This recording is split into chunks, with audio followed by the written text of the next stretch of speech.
రామాయణంలో ప్రధాన ప్రతినాయకుడు రావణుడు లంకా నగరానికి రాజు. ఆయన కేవలం రాజు మాత్రమే కాదు, గొప్ప పండితుడు, శివుడికి అత్యంత భక్తుడు. వేదాలు శాస్త్రాలు అన్నీ తెలిసినవాడు రావణుడు. ఆయన చేతిలో వీణ కూడా ఉండేది, అంటే సంగీతంలో కూడా ఆయన నిపుణుడు. శివుడిని సంతోషపెట్టడానికి ఆయన రాసిన శివతాండవ స్తోత్రం ఇప్పటికీ ప్రసిద్ధి చెందింది. అయితే ఈ మహాగుణాలన్నింటికీ మధ్యలో ఒక పెద్ద లోపం కూడా ఉంది, అదే అహంకారం.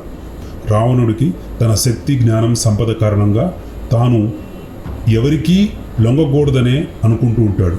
నాకన్నా గొప్పవాడు లేడు అనే ఒక అహం ఎక్కువగా ఉంటుంది. ఆ అహంకారం కారణంగానే ఆయన చాలా తప్పులు చేశాడు.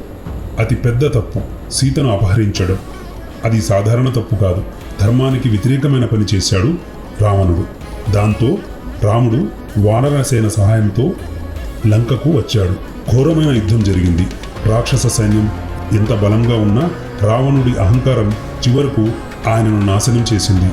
శ్రీరామచంద్రుడు రావణుని యుద్ధంలో భయంకరంగా ఓడించి సంహరించాడు. పిల్లలు, రావణుని కథ మనకు చెబుతున్న గొప్ప విషయం ఏమిటంటే, మనకు ఎంత బలం, జ్ఞానం, సంపద ఉన్నా అహంకారం ఎప్పటికీ పనికిరాదు.